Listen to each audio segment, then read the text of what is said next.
And then back to Iguodala to the rim. Oh, great block. James out of nowhere, skies to the rim. Oh, Boyd took the advantage and played off from inside the center square. Boyd kicked the goal. Boyd kicked the goal from inside the center. Here's Aloisi for a place in the World Cup. He's hands right back up.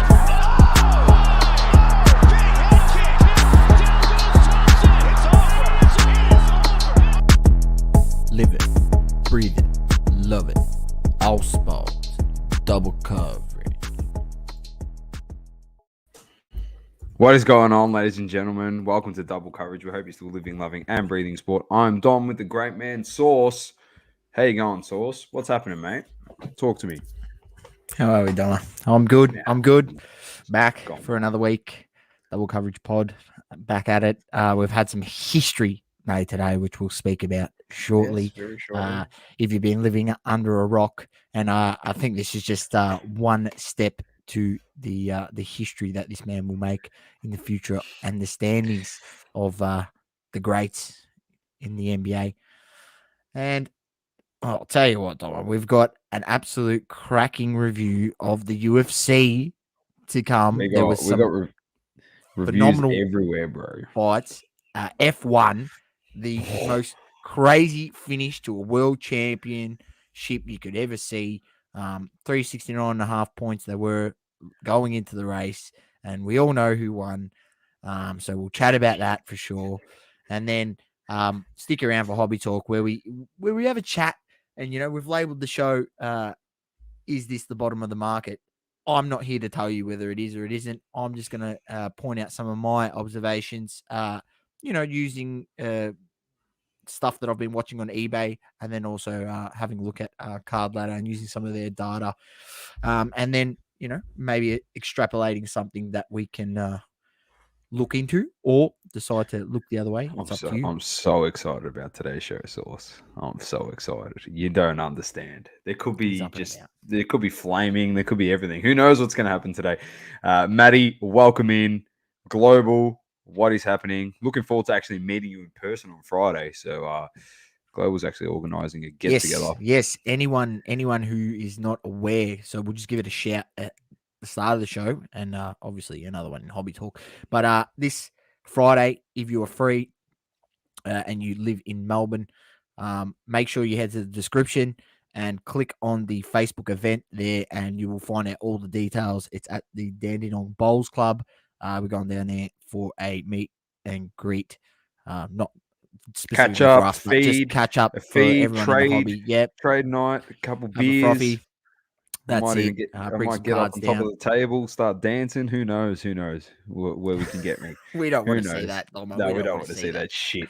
James, We got what's King happening? Street for that, mate. We got King Street for that. Yeah, if you want to see me, you come down on a Friday night for a special. All right, let's get straight into it. Where we will start is the NBA. We'll go through the league standings. Not too much has been happening, to be honest. Brooklyn is on top in the East. They are 20-8. KD backed up his 51-point domination the other night with a 30-point triple-double today. And you had him on the bench in your fantasy, Doma. Tell us about that, you lemon. Oh, no, I just stuffed that up. Severely stuffed that up.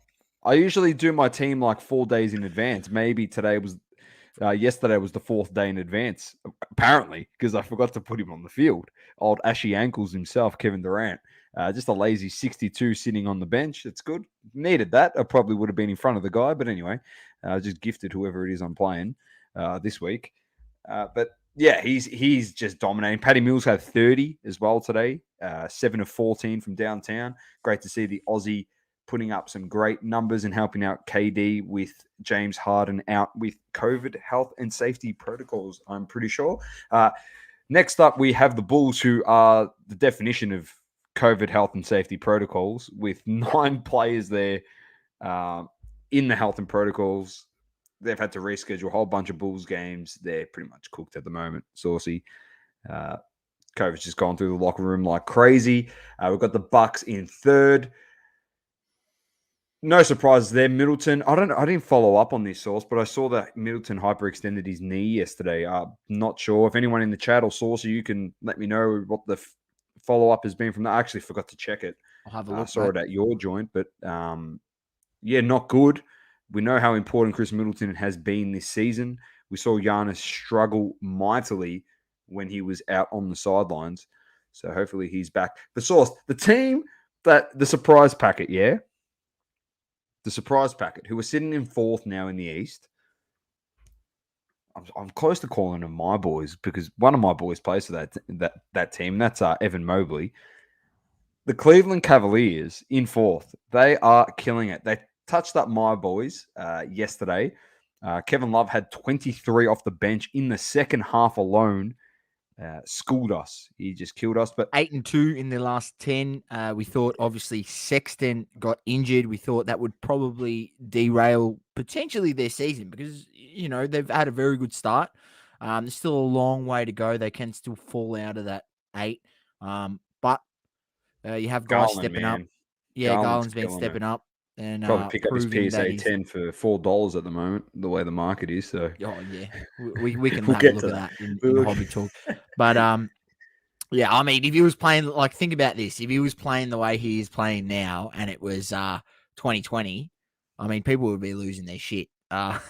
His prison Legit. silver would They'll be be going like crazy. $800. His PSA 10, it would be nuts. Mate, But Jordan yeah, Poole hit a couple threes in preseason. It was worth his shit ton. So just remember, this guy's actually leading his team, Darius Garland. He's the leader in that team, and he's doing a good job. And Evan Mobley, it looks like that front office has actually drafted pretty well because Isaac Okoro isn't too bad. He's actually starting to show a bit, and he's been playing pretty well. So it's good. Good yeah, signs it's for good to have like Kevin Love Cleveland. coming off the bench and Yeah, give him yeah. that scoring. That And vet. you know, people forget. I think how good Kevin Love was in his prime. You actually said this to me yesterday, Sauce. You said like he's And just a forgotten guy. he's just a forgotten guy, man. Like I think, you know, he's up there with like Chris Bosh as just a forgotten guy that, you know, they once were the guys on their team, you know, and they can carry a team. Obviously not at this age, but coming off the bench, I mean, there's nothing saying he can't come off the bench and give you 15, 20 points, you know, especially playing with the, you know, the second unit. So it's good to see them chugging along, but it's a long way to go in the season. Your boys are obviously struggling after Yeah, being hit struggling. with Half the injuries. injuries, struggling. We're 4-6 in the last 10. Not surprised, to be honest. Yeah, just a struggle. There's nothing much to say, to be honest. Philly in 6th there. Embiid is just floating in and out of the lineup, which we said is always going to be the case with that guy. But they're 500 in the last 10. Washington losing record, Charlotte losing record, Boston losing record in the last 10 games as well, all 4-6. Atlanta in 10th, Toronto in 11th. The Knicks, who started like a house on fire, Source, have lost 8 of their last 10 games. 8 of they had a guy, I don't even know who his name was, mate. It's he was like their leading scorer. Julius Randle had like 2 points the other day. I've got to find who this guy is. Hi for the Let's have a look algorithm. here. Says In Hartman their Sports last Cards. in their last few, they've lost. You know, they've lost to the Nets, Bulls, Nuggets. They beat the Spurs. It They was lost on to the Monday. Pacers, It who was were on. struggling. It was against the Bucks. All right. I don't know who this guy is, Source. All right. Frank Grimes from bloody The Simpsons. It was Q Grimes. What's his name? Quentin Grimes. All right. 7 of 13, 9 of 17 from the field. All right. He had 27 points. Julius Randle was 2 of 9, had 8 points. We had bloody Rookie. Frank Grimes from The Simpsons The leading rookie. the Knickerbockers, mate. Frank Grimes. Fuck. They He's are going to get actually more struggling. minutes now. It's the first game he's had over 30 minutes, and he puts up 27 points on 7 of 13 from 3. Put the bloke in, Tom Thibodeau. They're genuinely struggling. Like, yeah, not good. So they're 2-8 in their last 10. Indiana in 13th. Orlando are 1-9 in their last 10. They are struggling. Detroit are last. Then over to the Western Conference. We'll keep the team on top and the best team in the comp till the end. But Phoenix is in 2nd. Utah in 3rd. Memphis with JJJ Sauce. We asked for a bit, and he is delivering. They are playing very, very well. He's killing it. They've looked better without Ja Morant. Yes, I'm going to say it. They have looked better without Ja Morant. Would you agree? Yeah, look, it's good to see that the other guys are stepping up. I mean, let's have a look here in JJJ and his last 3 games. He's scored 22 points. He was inactive against Houston, 25 against the Lakers, 26 against Dallas, and yeah, stepping up, which is what he needs to do. But I mean, it's just going to show that they've actually drafted very well, the Grizzlies, and they've got guys like Desmond Bain, and Dylan Brooks. I think he's floating around still. He's playing. Dylan Brooks. He's not injured, so yeah, he's been stepping up. So Brandon Clark. Yeah, there's a whole heap of them. And also, what's his name, Mr. Slow-Mo himself? What's that guy's name? He used to play for the Spurs. I forget what his name is, but he's just everything he does is really, really slow, but it's methodical. And he pieces the team together well. I forgot what his name is. It's just escaped me. But I'll work it out what you're talking about. It's going pretty well. I mean, Dylan Brooks is averaging 18 points this season. I mean, that's pretty good for a guy that's essentially third option. He's scored 23 and 25 in the last 2 games. So yeah, it's good for the Grizzlies. I'm happy for them. Kyle Anderson, is that the guy you're thinking about? That's the one, Kyle Anderson. Yep, that's him, Mr. Slow-Mo. Yeah, he fits well in that team. So, and he's able to lead the second unit. Yeah, fair point, Matty. Yeah, there's a few things here. Yeah, Global says Grimesy. Yep. Frank Grimes for Rookie of the Year. Matt, how you going? Yeah, That's Cole. Yep, that's right. Matt, similar thing happened when Embiid was out. Ben Simmons ran a mark creating death at Grizz at the moment without, depth. Sorry, not death, he says. Yeah, 100%. Next up, we've got the Clippers in 5th. And then the team, because, they finished Source. They're completely and utterly finished. And that's your mob, apparently. But they're still sitting in 6th. They've won 6 of the last 4 games. The team that's completely and utterly finished, according to everyone. So they're sitting in 6th. They're already talking about trading Westbrook. Not a surprise. There's Miles Turner on the block. Apparently, you're going to get Miles Turner, Lillard. But Source can tell you, the Los Angeles Lakers are like Manchester United. Every single player is rumored to come there, and guess who goes there? No one. We get guys like bloody Fred at United, and the Lakers get guys like I don't even know. Just pick up spuds. So it wouldn't surprise me if they get no one and they play this team all the way through. Look, we need our guys to come back. I mean, I think it will help getting Ariza back, getting Kendrick Nunn, because they can actually spread the floor.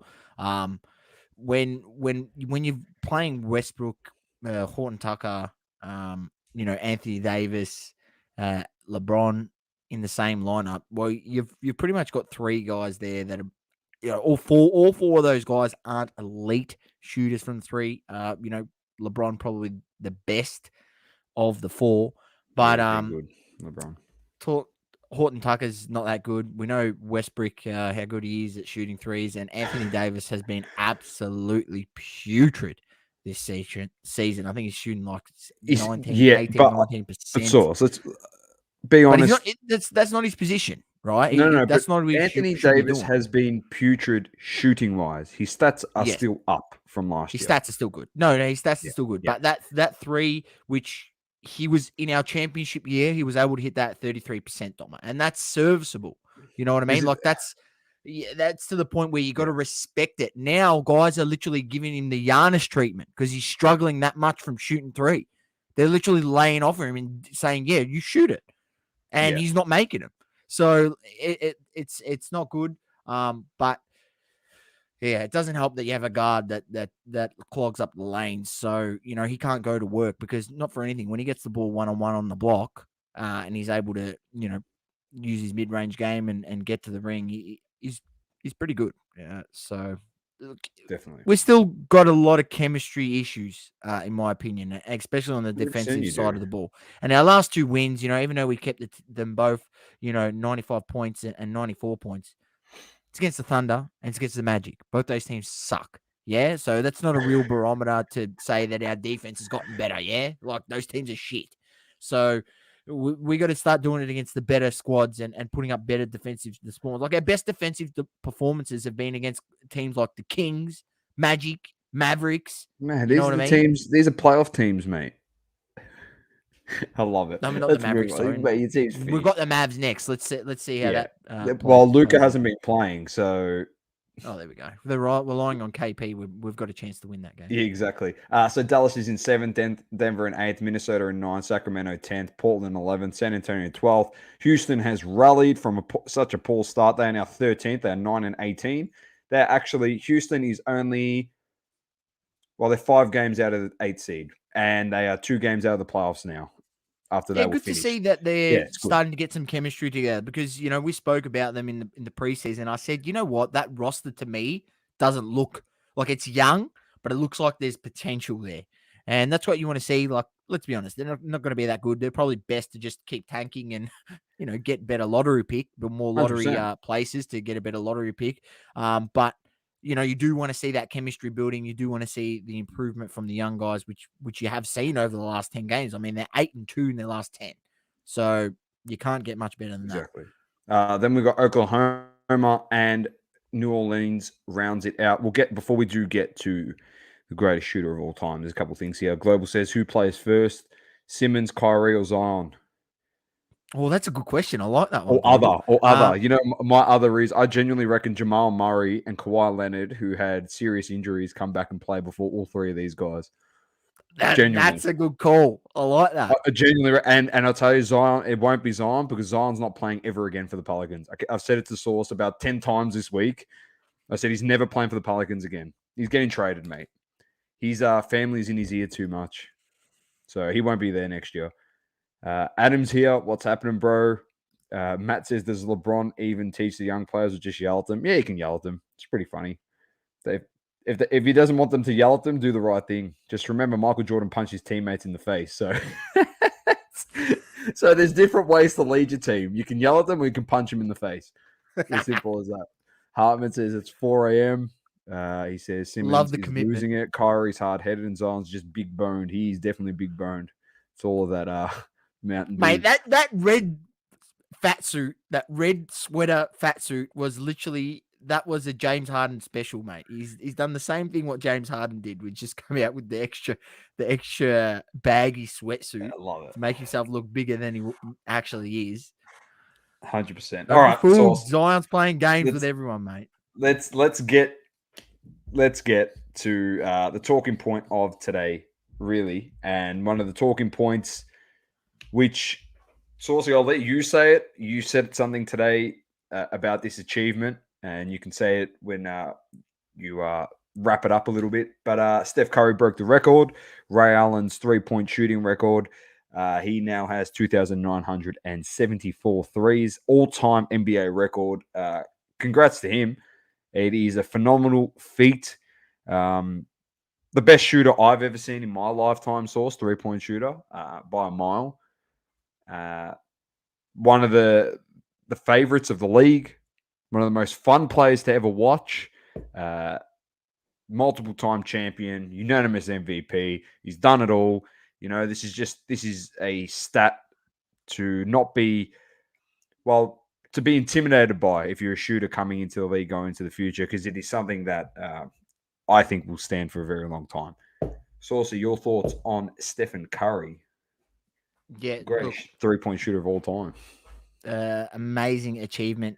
He was going to get there, regardless. It was coming, but I just think this is just the beginning of a record that could stand for a very, very, very long time. Like, I understand it's now a 3-point shooting league, and there's more threes shot in the modern era than there ever has been, and that's the way the game is. And all the guys coming into the league today, they're shooting threes from the get-go. as soon as they're in the league. But it's pretty phenomenal. He's done it in like 500 less games than Ray Allen, and he's still got probably another 5 years left in him. We could say it could potentially reach close to 5,000 plus made threes by the end of his career, possibly. Very close, and I just don't think it's going to be a record that will ever get broken. Like, I don't see someone else coming into the league and breaking this record. This is a guy for his career has shot the three at 43%.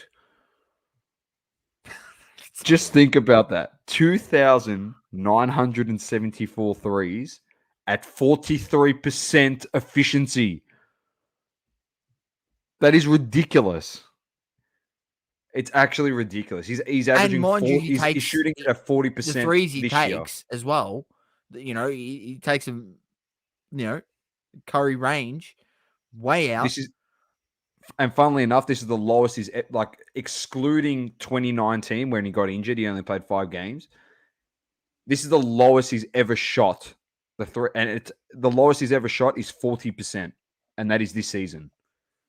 The best season he ever had, I think 15-16 was when he won the unanimous MVP. Was that then?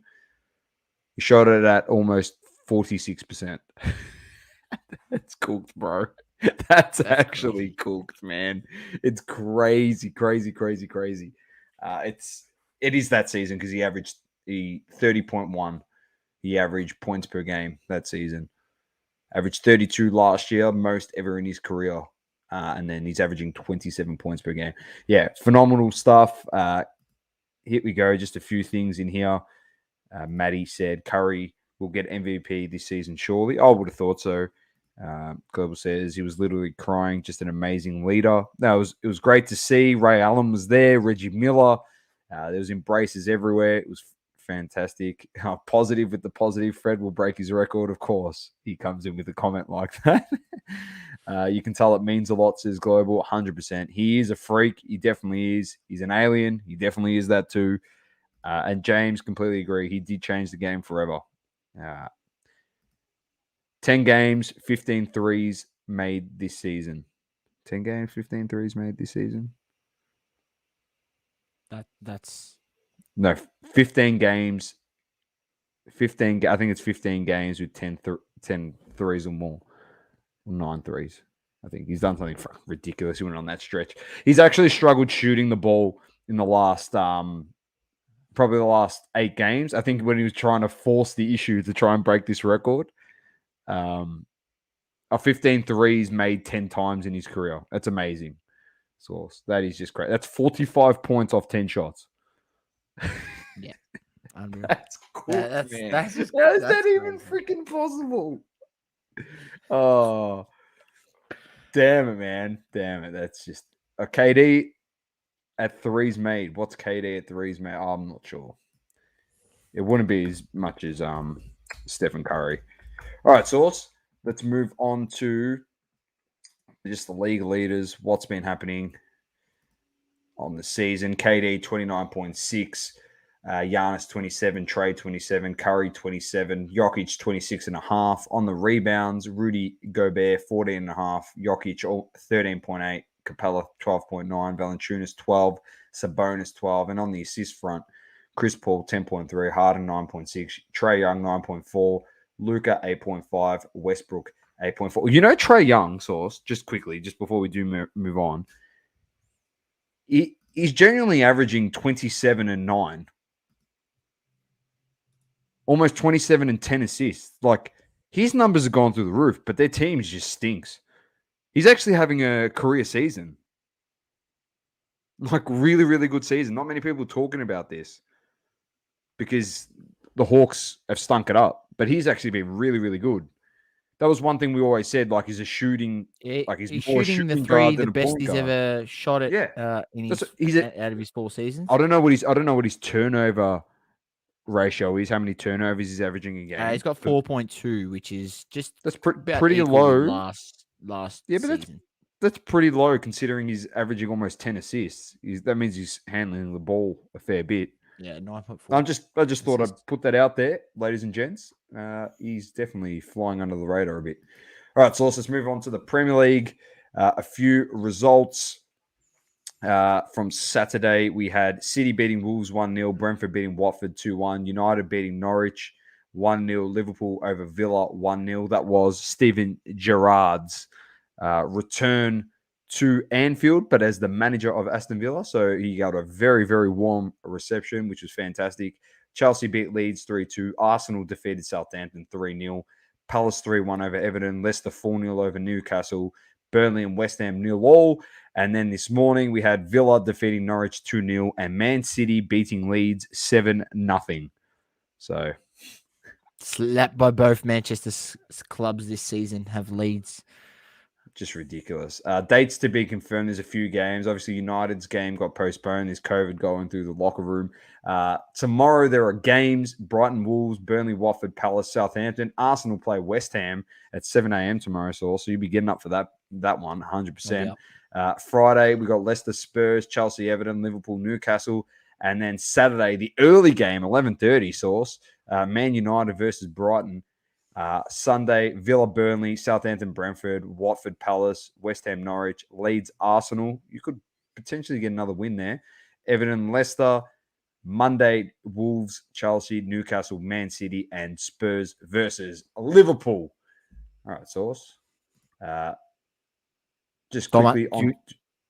I was going to say, did you just want to stop on Champions League and just yeah. Bit of a rundown what's transpired? I've got it here, mate. Round of 16, V2. It's V2. It's not V1 because V1 was the biggest balls up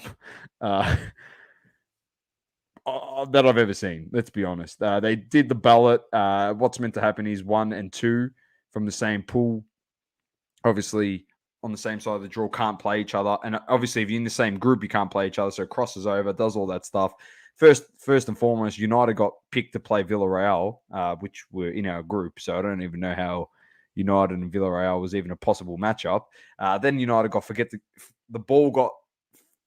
forgot to put the ball in the ballot against like Atletico Madrid. So we got like PSG. And then it was just the biggest balls up. It was actually a joke. It's laughable. Just looking at UEFA and going, what the hell are these idiots doing? Especially, I know it's something like, oh, it's probably an honest mistake, but you're like professional. There's like pot A and pot B. Yeah. And you're coming off of all of this Super League talk.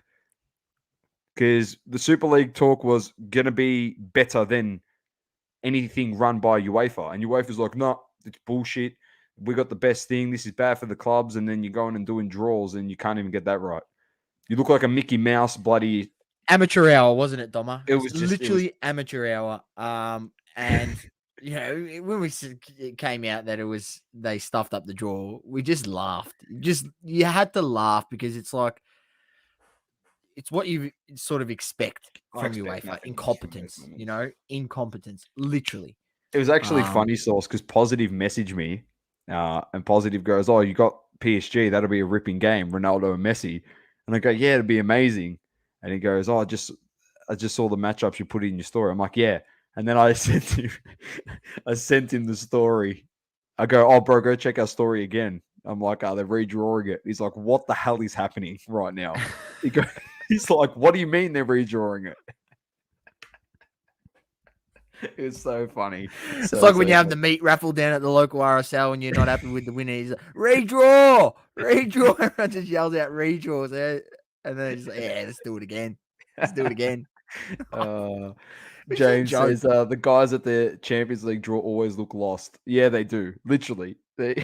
It's funny. The Stevie G was very nice. Positive. Very, very nice. It was good to see that you gave him some positive vibes. That's for sure. All right, let's move on. Source, can you give us a reaction to the F1s? I want you to start it because you were speechless Monday morning. You could not. I thought I was going to get this crazy reaction from him when everything was. I was the one losing it, and Source was so quiet. He's like, I don't know what I just watched. Like, what happened? Because, Doma, what did I say? There was about 12 laps to go. Right? Now, anyone we'd voted him who off. didn't tune into Off the Grid, feel free to go back and just skip to the last bit of the race. You'll get our reactions. But it was.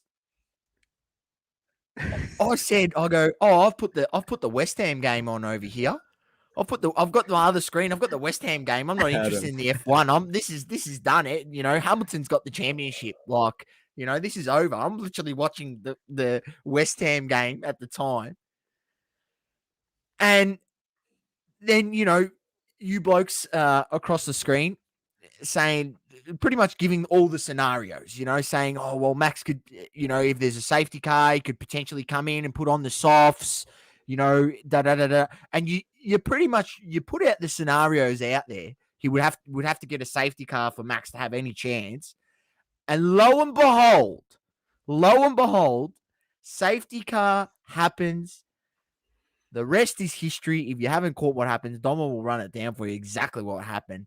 But Max Verstappen came out on top after trailing the whole race, being as far as 12 seconds behind Hamilton,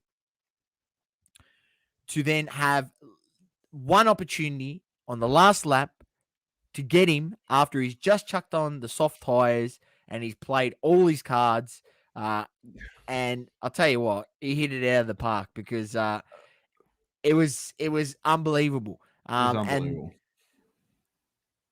look, we'll talk a bit about the controversy and we can give our thoughts, but yeah, just your initial reaction, Doma, because you were shook. I'll give you a few things. I'll genuinely give you a few things. And contrary to belief, I actually do watch the sport, and my take is going to be pretty funny because Adam, based on his comment here, Doma is lemon of the week for calling Hamilton to win the championship, causing him to lose. Doma, did you get a single F1 take right this year? Well, Adam, in all honesty, before the mid-season break, I nailed everything. I was calling those races. I said, Hamilton's going to crash. I reckon there could be a crash in this race and Hamilton and this. And it was all happening. And I just looked like the freaking oracle. After the mid-season break, it was just downhill for me. But, Adam, maybe I said Hamilton was going to win deliberately to put the moz on him so then Verstappen could get the chocolates. Try and save myself a little bit. No, but I was shithouse in the second half of the season. But hopefully it brought some comedic value to everyone that was watching Off the Grid, and you could have a laugh at me because even I was laughing at myself. Global says he's still in shock. Race was amazing. Matt says him and his son Jordan were jumping around the lounge room. Global said the mood was somber all race until then. Lewis was ripped. Max threw tacks on the road like James Bond to cause a spin-off. He threw the banana like in Mario Kart. Oh, I love it. All right, so my take source, it was pretty somber, but let's be honest, it actually was an awesome stream. So Lane Pierce from 130 Point jumped on pre-stream, ripped the box of F1 Tops Chrome, cracking box. He got a Perez to 5, a gold. It was a principal, but it doesn't matter. He got Bonotto to 50, auto, some silvers, colors. It was pretty good.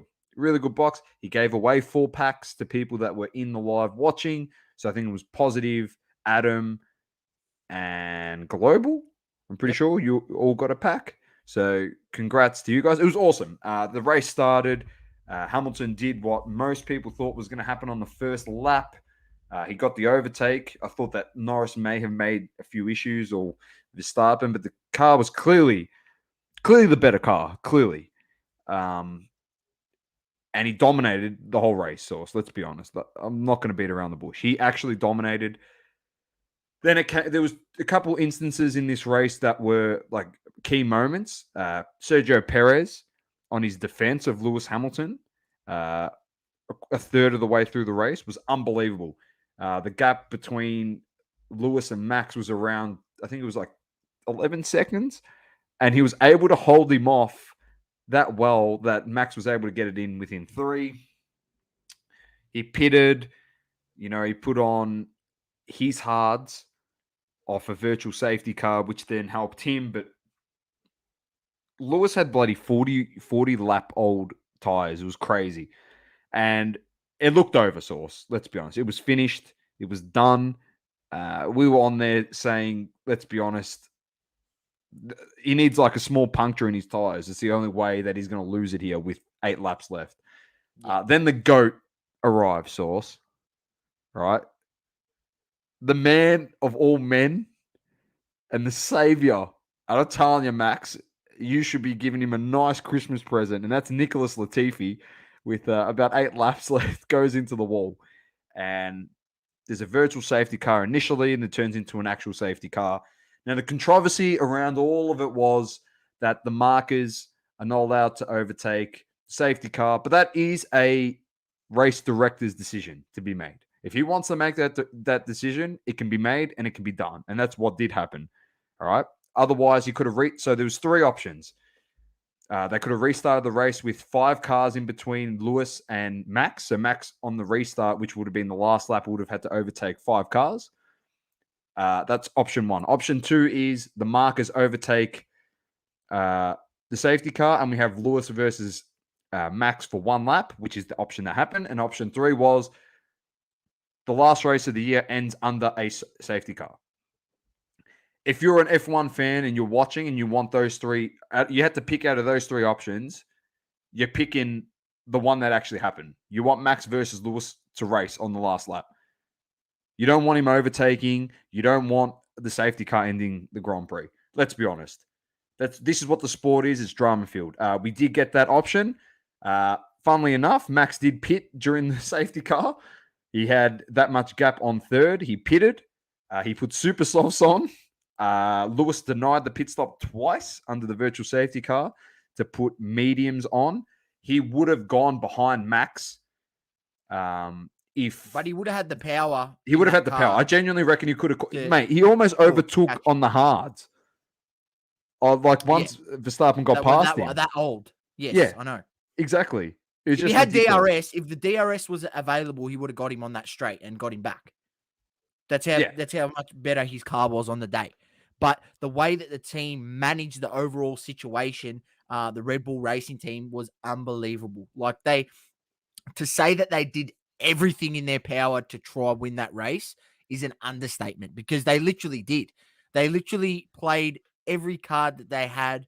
And, I mean, it was unbelievable. And, just mention that for people that might not be familiar with the sport is, when a safety car does happen, you can't use your DRS, your drag reduction system, for at least 2 laps. And because there was only 1 lap, that obviously didn't give Hamilton the opportunity to use the DRS on that back straight where he nearly had him. Where if he probably did have DRS, he probably would have overtaken him. So it created absolute drama. But whether it was, and Matty's got a comment here. He said Hamilton, the quickest man on circuit. Whose decision was it for Hamilton not to come in for tyres? I thought it was the pits calls. They had the pits out in the lane, and Lewis thought he could get the tyres out to the end. He said it to his pit crew on the radio. He said, "I can get it done." And they have done it before in races this season. They have. They've done that exact game plan, and it's won them the race. And they have. In all honesty, if there wasn't a safety car, they would have won that race. 100%, they would have won that race. Now, but the biggest.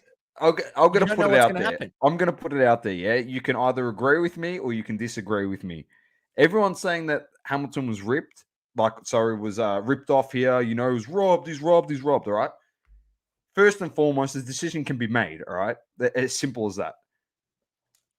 Those are the people that are new to the sport and they're just saying, "Oh, this should have been done. This is bullshit. This is a joke." A lot of people saying that are new to the sport. They don't even know what's going on. First and foremost, but I don't look at that as the actual moment to say that Lewis was ripped off and he was robbed. In all honesty, as much as I wanted Max to win, and fuck am I happy that Max won, I'm so happy that Max won. You're not going to believe I'm saying this to you, Source. I have told you this throughout the week, and you agreed with me based on, we've watched every race this year. They have red flag sessions for less than what happened to Latifi. That accident. That car was Latifi in the middle of the track. Yeah, you're sitting in the middle of the track. If they red flagged the session, which they red flagged the session for fuck all the week before, mate, because there's debris on the track. You had a whole car in the middle of the track. I know. In all honesty, like let's be realistic now. This is what I'm saying. People that actually watch the races would understand that he was robbed on this front. The car was in the middle of the track. It should have been. It's not. It could have been. It should have been.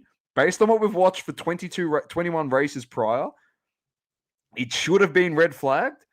Therefore, Lewis Hamilton gets a free pit stop to change his tires. They come out even on a standing start, and he wins the Grand Prix and he's world champion. That's actually what should have happened. What happened afterwards can be made by the race director, those decisions, because it's not with like outside of the rule book. Yeah. You know, they fought the protest, and you know what I mean? That's exactly right, Global. There's damage on the wall. There's a car in the middle of the freaking track, and they've got a safety car. When we've seen it in about 5 races this year, and it happened the week before. They've red flagged it for debris. Or 2 weeks before, for debris on the track. There was a car in the... That is the biggest piece of debris I've ever seen, Sauce. A car. Not for anything. I agree with you.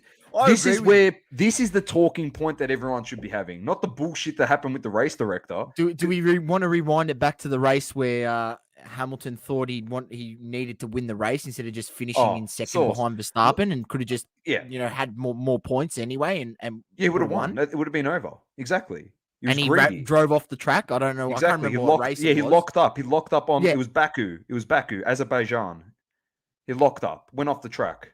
Finished. Could have just finished in second after the safety car or in that race, and yep, you would have got yourself enough points. You would have won the championship. Max Verstappen.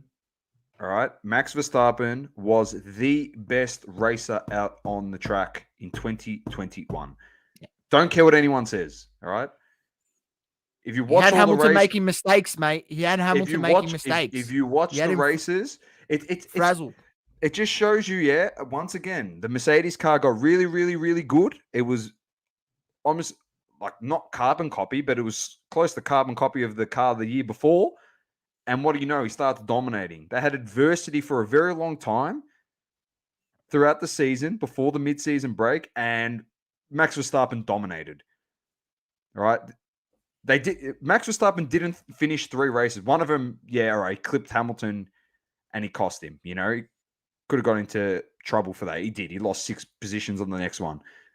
Lewis Hamilton let's be honest, let's not beat around the bush. Lewis Hamilton put Max Verstappen into the wall at 50 Gs, mate, in a race. He put him into the wall. It was the most illegal thing I've ever seen. I don't care, 40 for it was bullshit, all right? He put him into the wall. Then there was the race like Saw said, at Baku. His tire blew on the straight, mate, with hardly any laps left. Literally, I think it was 5 laps left.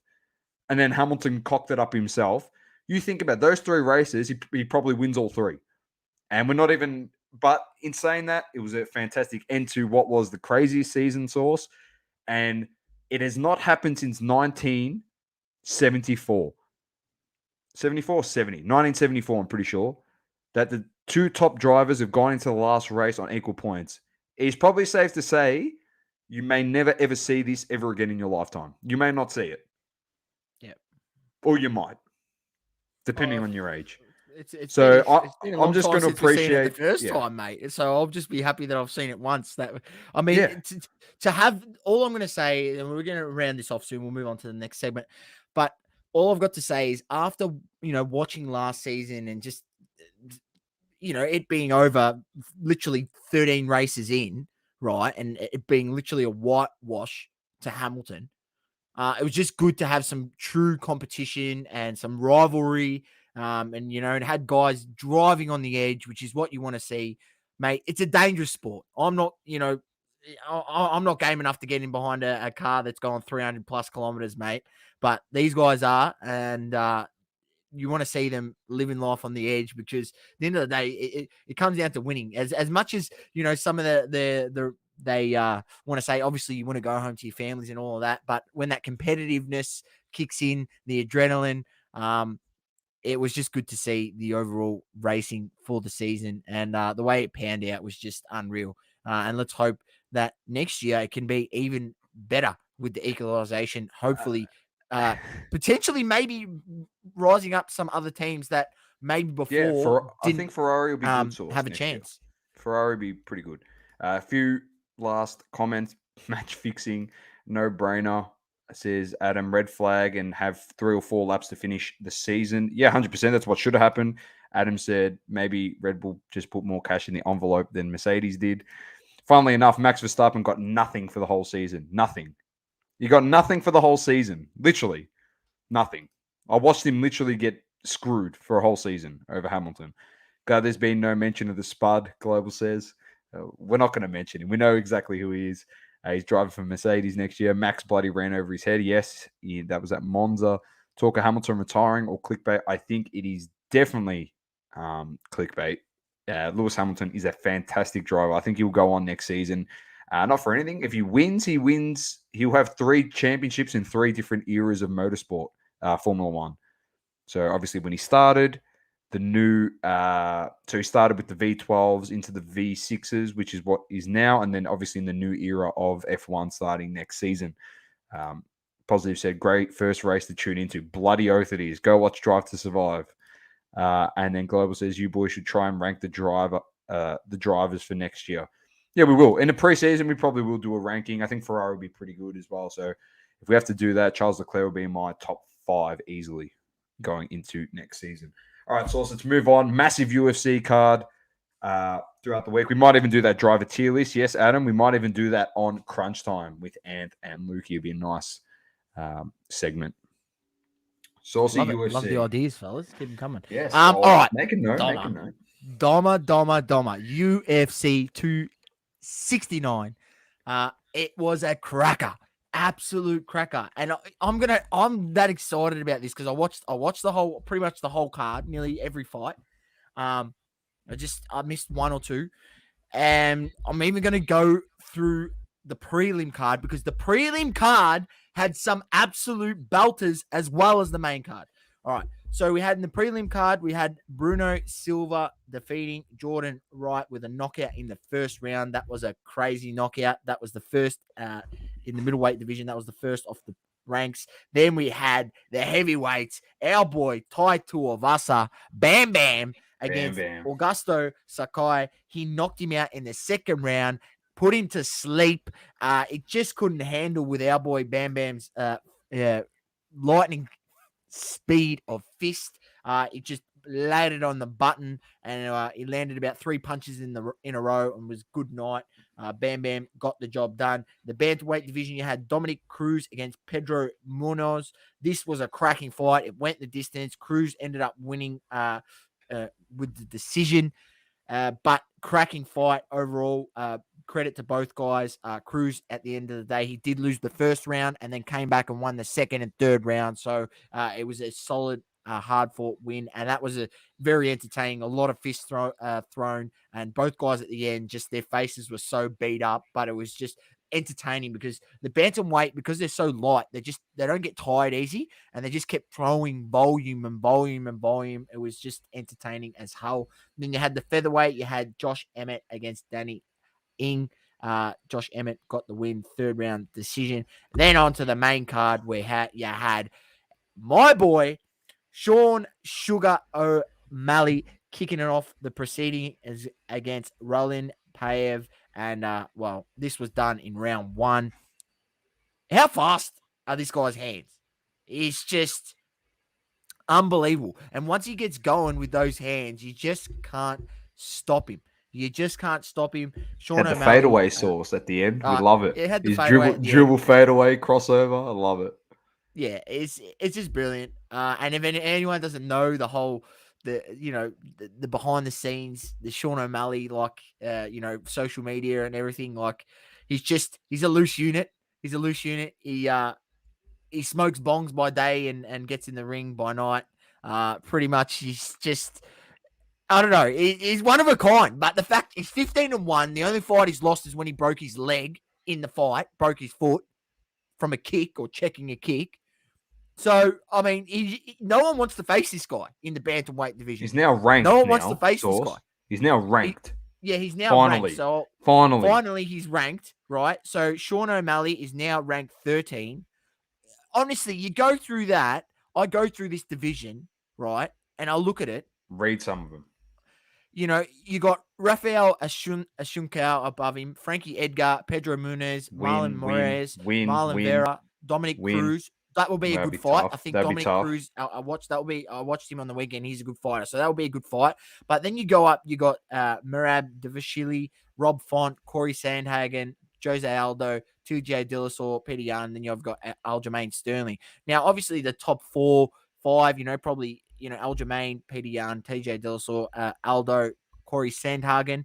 But everyone other than probably Dominic Cruz, everyone above him, I'm confidently saying that he's going to win. I think he's that good of a talent, and he's barely even been pushed. That's the thing. He just knocks guys out.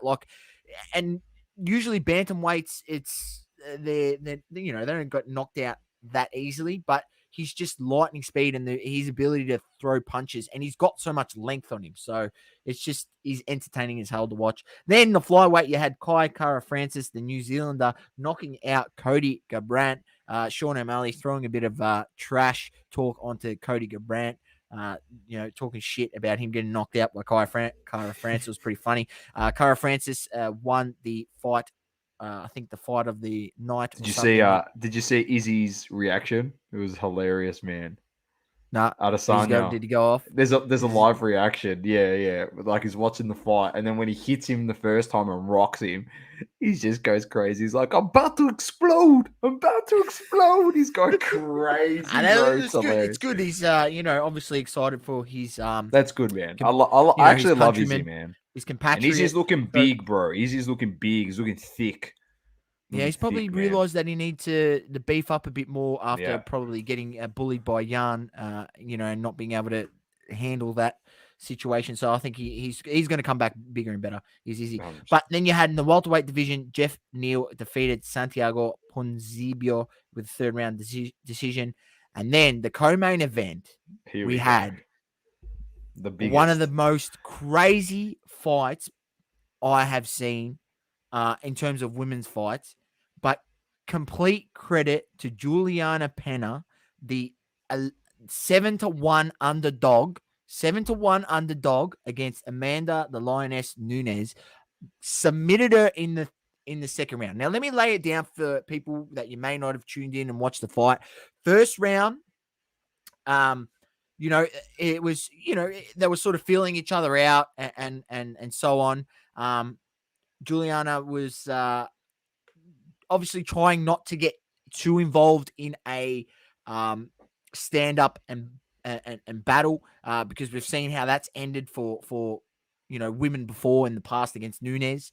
But in her pre-fight and leading up to this fight, she did say that she won't step back. She will come forward with punches.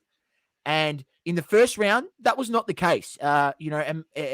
Pena, it's sort of back and forth. Pena got a takedown, but then Nunes was able to get on top.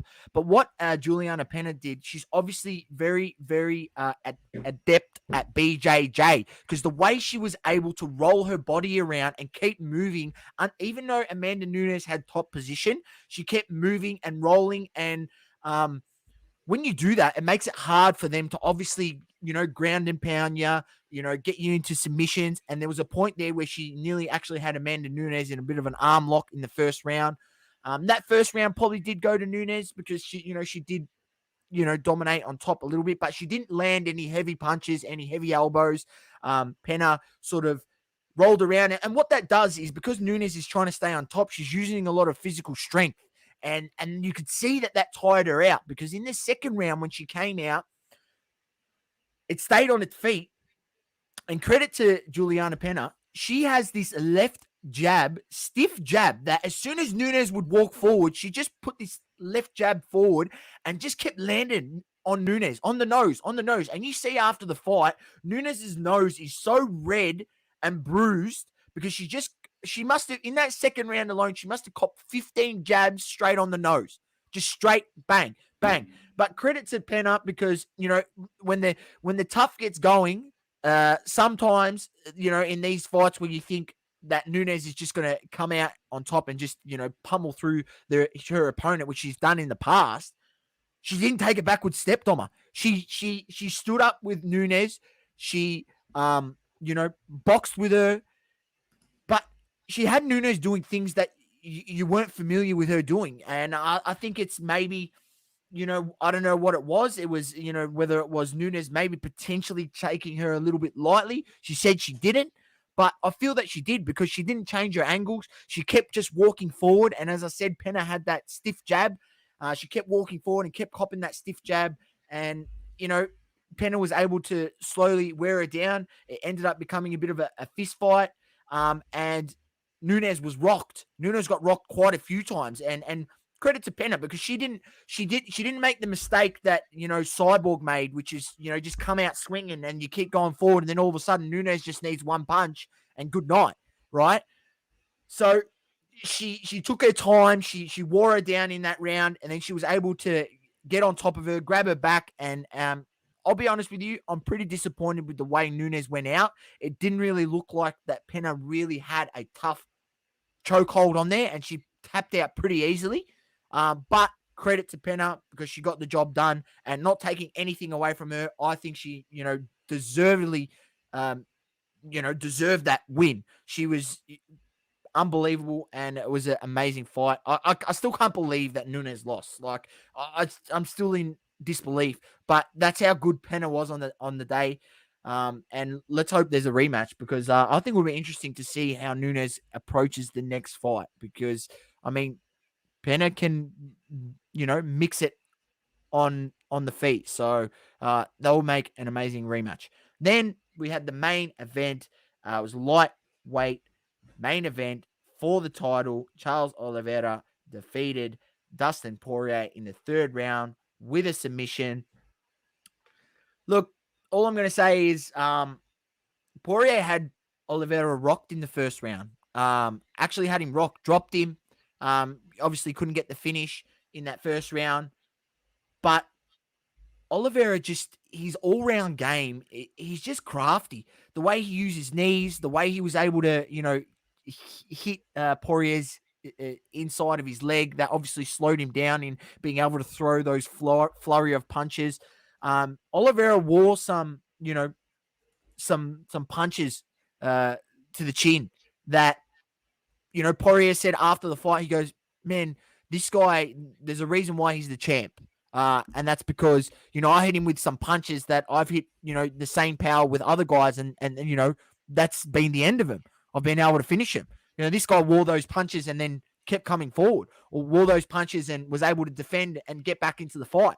And I guess that's why he's the champ. And he made it scrappy, Oliveira. He was able to, get Dustin Poirier in the clinch, able to put these crafty knees. He laid some big knees straight to the midriff. It must have been 4 or 5 knees, big knees straight to his ribs. And, those hurt after a while. That takes the gas out of you. Poirier couldn't throw the flurry of punches that he was throwing in the first round. And he just got tired. And Oliveira got him with the choke, standing choke. That was his first ever win in the UFC. He had a standing choke submission for his first win, and he gets the win over Poirier. I think that's his second title defense. So interesting to see what's next in the lightweight division. If we have a look at the standings, you've got Justin Gaethje is now the number 1 seed. You've got Beneil Dariush, who is number 3. Dustin Poirier moves down to number 2. Islam Makhachev at number 4. So there's a couple of cracking contenders there. Obviously Gaethje is probably next up, but it's going to be interesting to see how that pans out, Doma. But it was a cracking card. If you haven't seen it, find some replays. There was some amazing fights. Every fight was a great fight. So, and then this week's source. This week, fight night, our boy. Doma, this week fight night, it doesn't get any better than this. And I'll tell you what, the 2 main events, absolute crackers. You got fight night, Lewis versus Dauskas. Obviously, my boy Derek Lewis back in action, heavyweight against Chris Dauskas. And then the welterweight division, you got Stephen Wonderboy Thompson against Bilal Muhammad. That will be a cracker. And then you've got the rest of the card, which I won't run through. There's also a prelim card, which I'm not sure what time this kicks off on, but it's Sunday here in Australia, Saturday over in the States. Check your local guides, as Saucy says. Very nice, Sauce. Very, very nice. Just a couple things. Yeah, Maddie said it was upset of the year in that Nunes fight, 100%. And Adam, I agree with you. MMA in the Olympics, sub out synchronized swimming. Insert MMA. I love that. Sounds good to me. All right, let's moving on to the NFL.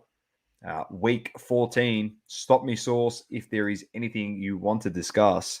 And straight off the bat, Sauce, straight off the bat, the Viking. You like that? Played it twice, beat the Steelers 36-28. They moved to 6-7. The Cowboys defeated Washington 27-20. They are 9-4 now. Titans shut out the Jags 20-0. They moved to 9-4. Seahawks defeated the Texans 33-13. Seahawks are 4-1 versus Houston all time. It's not pretty. That's not hard at the moment. Chiefs smashed the Raiders 48-9. Saints defeated Jets 30-9. Falcons defeated Panthers 29-21. The Browns defeated the Ravens 24-22. Injury to Lamar Jackson, I'm pretty sure, in this one, Saucy. Yeah, but it seems I'm just looking at some reports now. It seems to be that he should be good to go this week against the Packers. I think they're playing. So Jim Harbaugh just gave a bit of a rundown. He is, predicted to play. So scans came back. They thought it was a high ankle sprain. Scans came back negative. So I think he should be good to go this week. Very nice. Chargers beat the Giants 37-21. Broncos defeated the Lions 38-10. The 49ers defeated the Bengals 26-23. The Bucks against the Bills in OT. Bucks got the win 33-27. The Bills outscored the Buccaneers 17-3 in the last quarter. Josh Allen was putting on a massive comeback, took it into overtime, and then Perriman game-winning 50-yard receiving TD in overtime for the Bucks sealed the win for them. The Packers in the divisional rivals against the Bears defeated them 45-30. Humming along the Packers. They're 10-3. See how they go this week against the Ravens, but it's playing well. The Rams beat the Cardinals 30-23 to round out the round. They moved to 9-4. The Rams, yes, it definitely was. The teams on the bye were the Colts, the Patriots, the Dolphins, and the Eagles. Moving into week 15, we got Chiefs at Chargers, Raiders at Browns, Patriots at Colts. That is a ripper. Sunday. It's Friday. 2 games on Sunday. Yeah, that makes sense. Yeah. Then we've got Cowboys at Giants, Texans at Jags. That is the definition of the toilet bowl. The Texans at the Jags, both 2-11. Titans at Steelers, Jets at Dolphins. Dolphins looking for 6 straight this week. Washington at Eagles, Cardinals at Lions, Panthers at Bills, Bengals at Broncos, Falcons at 49ers, Seahawks at Rams, Packers at Ravens. Lamar better hope that he is feeling okay for that one. Saints at Buccaneers, and the Vikings at the Bears. There are no teams with a bye this week, Sauce. Everyone is playing. There's some cracking games this week. And the divisions are firming up. You've got the AFC East. New England look like they're most likely going to win that division, albeit, there isn't a capitulation from Mac Jones and the Pats. Mac in attack, the last few mac games. and cheese. Old mac and Which cheese. is very surprising because I tell you what, that's cooked all my preseason multis because I had Buffalo Bills winning that division. Then you got the Baltimore Ravens are still only 1 game ahead in the AFC North, so it's still up for grabs with Cleveland and Cincinnati. AFC South, Tennessee Titans look like they are the goods in this division. Colts are 2 games behind, so I don't think they're going to. They might get a wild card spot potentially. The Colts, I don't know. Kansas City Chiefs, a 1 game ahead. As much as everyone's been worried about Mahomes, they're still on top of their division, 9-4. They've won 6 in a row, and they're humming along. And then you got the NFC East. Dallas Cowboys look like they are going to win that division. They're 3 games ahead of Washington and Philly. Green Bay, let's not go too deep in that. NFC North, they're going to win that. Tampa Bay is going to win the NFC South, and the NFC West, Arizona Cardinals are only 1 game in front, Doma. But the thing is, Arizona has won 4-1 in their division. which ends up being the tiebreaker should they equal on the same amount of wins as the Rams. So that division is still up for grabs. The Rams are still right behind them there, so it'll be interesting to see how that pans out. But cracking season thus far, and not too long to go to playoffs and the big time. So it should Looking be forward to it. interesting. Definitely looking forward to it. All right, so let's move on to hobby talk. Brought to you by Cardladder. Imagine Cardladder. everything you love about the hobby in the palm of your hand.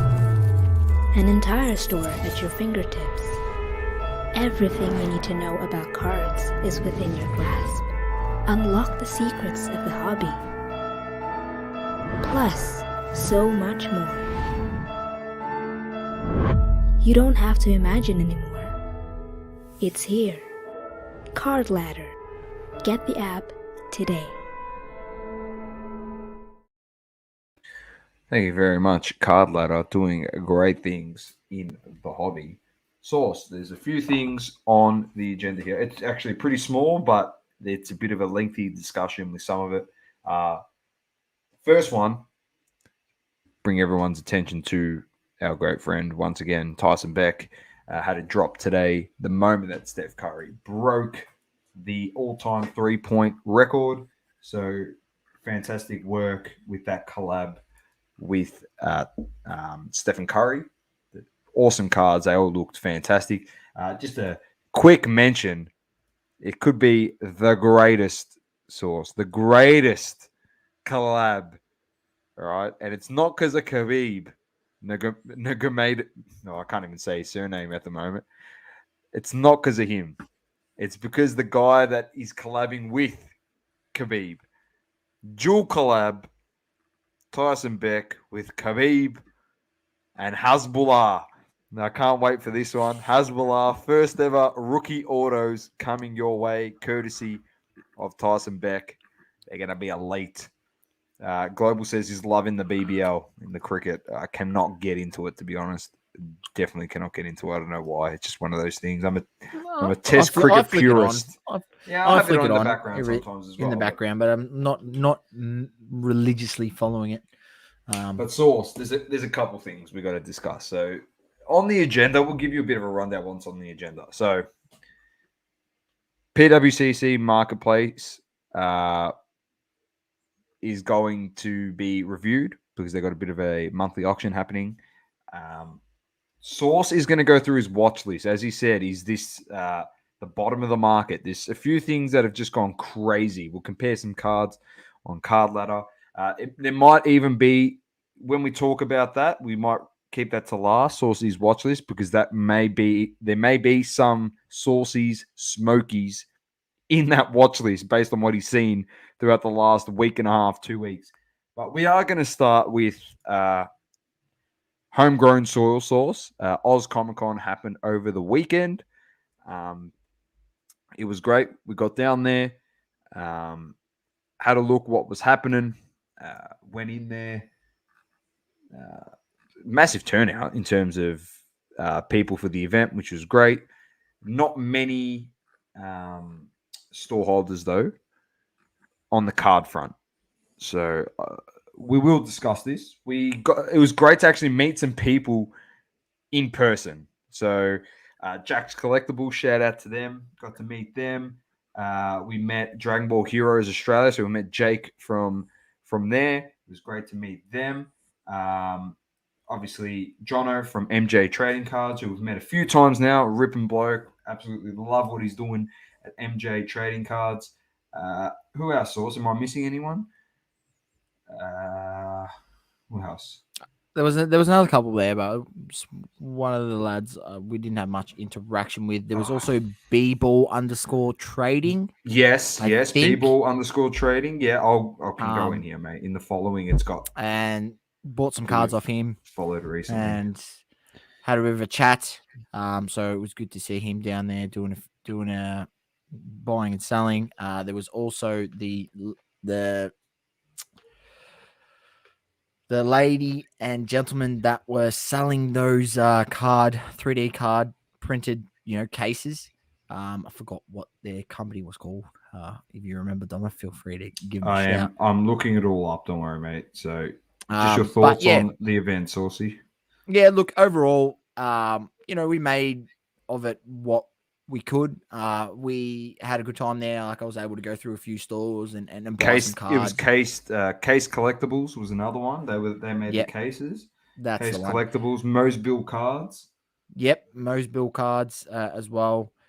So we had a chat to him. He had more the entertainment cards. He had a few sports cards, but mainly entertainment, which was good to see. And Beeble_trading was the other one, Saucy. Yes, correct. Yeah. So look, it was, if anyone's followed us on the show, we were given the rundown by someone that we interviewed of what was going to happen at the event. Those sorts of things didn't transpire, so it was a bit disappointing to see that it didn't eventuate. I'm not sure. All I know is some people that were worded to have gone when it was supposed to be in June, July, did pull out just because of the time of the year, being just before Christmas, and things are a bit busy at their work, so they couldn't join in on it. But just some things about the actual event could have been done better.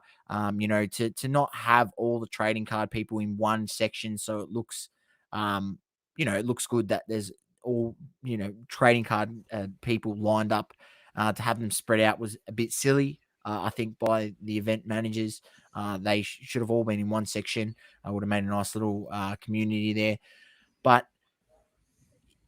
it was, look, I'm not going to complain, Dom. Like, I had fun. But to be honest, if you had listened to our show or heard of any of the things that were supposed to have gone on there, and you went down there and were hoping to see these things, you would have been bitterly disappointed.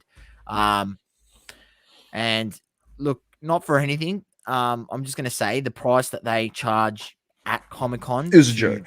To put up a table is an absolute joke. It's a joke. It is an absolute joke. Like, it doesn't make sense for you to get a table. That's how much it costs. Like, so in that sense, it's disappointing because that probably drove a lot of people away. The fact that the price of it, that's mainly what probably drove people away in maybe setting up, but also the advertising side of it, whether that be the organizer's fault or another party's, I'm not sure, but just the advertising of it and the whole trading card aspect behind it wasn't really portrayed very well across socials or across anywhere of it. So I've got to be very careful where I go here, Sauce. yeah, but give us your thoughts, Doma, because it was good. We had fun. Like, obviously, we went there. We had a ball. We've had good chats with Jono from MJ Trading Cards. We watched Rod at their booth rip some Top Stadium Club, and he pulled a Inception. Jude Bellingham to 10. Yeah, pulled a big Jude Bellingham, which was good to see nice. Live and see him, raise the voice. Bang! Just give one of those big bang. It was good. But Sauce, my overall thing was, just it's reiterating a few things that you said as well. But, just the placement of the 5 or 6 card stores that were there, so dispersed, where I wasn't too much of a fan of that. I would have liked them next to each other, like a little card section. Everyone goes there, and they can even meet each other, and they would have met each other regardless, but it's like a united front for cards, and this is the go-to area for cards, and different dealers there talking throughout the day, which would have been nice. As Saul said, if you're going there based on of what was advertised by certain channels on Instagram, you would have been bitterly disappointed. My whole thing, Source, I said it to you, I'm not going to name names. I really am not going to name names because can't be bothered having to probably get a phone call from some people regarding why I've dropped their name. But the fact that the one thing I hate Source, genuinely hate. I actually despise this. Is when you promise something to a group of people and you do it half-assed. I genuinely hate that. Oh, there's going to be this at Comic-Con, we're going to have that at Comic-Con. There's going to be 10, 15, 20 stores at Comic-Con. Cards. And you disappeared off the face of the earth. There was no communication regarding it. There was no promotional material put out regarding it. And like these parties that were involved with Comic-Con were the spokesperson for Comic-Con. They were meant to go and do all the follow-up with all the people that wanted stalls there. There's going to be, mate, there was meant to be a stage and people meant to be talking the hobby, promoting it, doing all that stuff, So it's like, let's be honest, this is what was all promised. And none of that.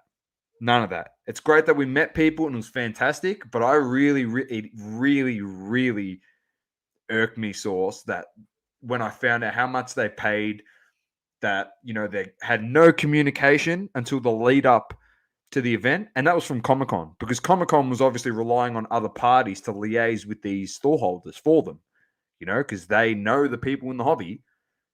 Like if you gave us the responsibility, for example, and said, oh, you got to organize all this.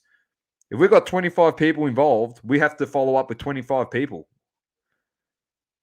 These are the new dates. I just hate, Source. I hate shit that gets done half-assed, and putting people out that are putting hard-earned dollars, man, to have a shop front, to then have to sell what they've put in, Source, for the booth. They need to sell that much just to break even before they can even sell. It was a big figure, guys. And it was a big figure. It's not like, $100 and, I sell one card and now we're in the positive. No. It was hundreds of dollars. And it really pissed me off. Really pissed me off. Now, the Hobby Hangout is happening in Feb. It is going to be run beautifully. I can assure you that. Andrew did a fantastic job in Sydney. I expect him to do exactly the same. I've already had follow-up to that show. I can confirm that with all of you. And he has literally assured us on promotional stuff. If we need all this, he's already following up about promotional stuff. And we're 2.5 months away, 3 months away from the actual event. So he's already doing all that stuff. He's a fantastic guy. Andrew's called me multiple times asking for suggestions. Like, he's genuinely a lovely person. He's doing a fantastic job there, and I can't wait for the Hobby Hangout where we can actually come together as a hobby here in Australia and meet each other, have a ball, have some fun.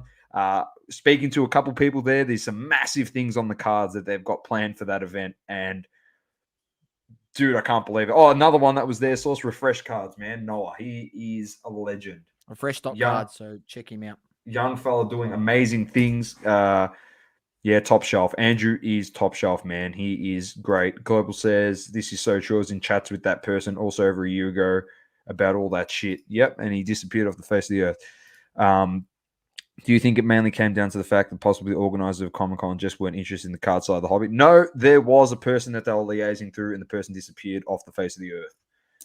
Simple as that. I'm not naming names, but it's poor on that person and party's behalf. That's all I'm saying. I'm not happy about it. And if I see the person and the parties at Hobby Hangout and they mention anything about Comic-Con, we're going to have to just straight out say, man, don't know what you did, but it's not good enough. It was shit house because people were out of pocket. So as simple as that. But overall, it was great to actually meet people in the flesh. I remember Jack's Collectible, man. It was like chatting. I was going through the bins there at Jack's Collectible stand, and I hadn't even looked up to see the title on the booth yet. And I looked up and I went, "Give me a second." Went into our DMs, typed in the name, and I go, "Yeah, I thought we've had convos with these guys before." And they were like, "Yeah. Who's the one that's always chatting to us?" And it was good, man. It was really good. Great to chat about the hobby, and it's good to see a lot of those places, Source, are in a really, really good space going forward. They've got great ideas and fresh ideas that they want to bring, which is fantastic to see. So looking forward to the Hobby Hangout. All right, so let's move on to PWCC. you want to rip that one up, they got an auction up at the moment. Monthly auction. A few things in here I've seen already that are a bit interesting, to be honest. All right, let's bring it up.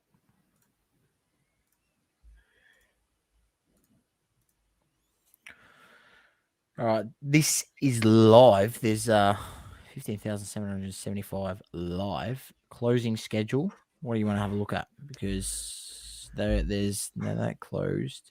You've got,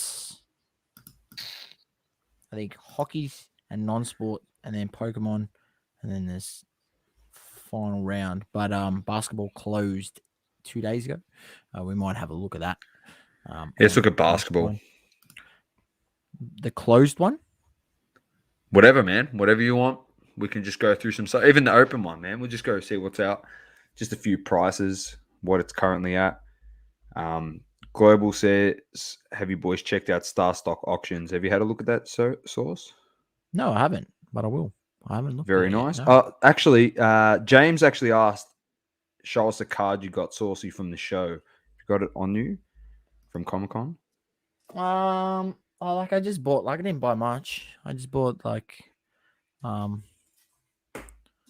bought this Klay Thompson, which is numbered to 99, blue color match on the jersey, and then I bought some F1. I mean, I made a play, Mum. I made a play on F1, hoping that Hamilton would actually win, but he didn't. So I'm gonna have to hold these till next season. But I'm not that upset because I picked this up for pretty cheap. It's numbered to 399. So I mean, it's always good to pick up a numbered Hamilton. I mean, it's out of his first real chrome set. So not too shabby. And I picked up a Daniel Ricciardo base card, and that was just mainly just chucking the collection, but nothing too extravagant. But I'll bring back the PWCC auction, and now these closed 2 days ago. I believe Substocks did a live bidding on this basketball auction. This is a lot of older stuff here. Let's have a look. Let's view 96. We've got some requests as well that we can have a look at as well. I'll just make note of them. I like Maddie Campbell's one. Joe Exotic.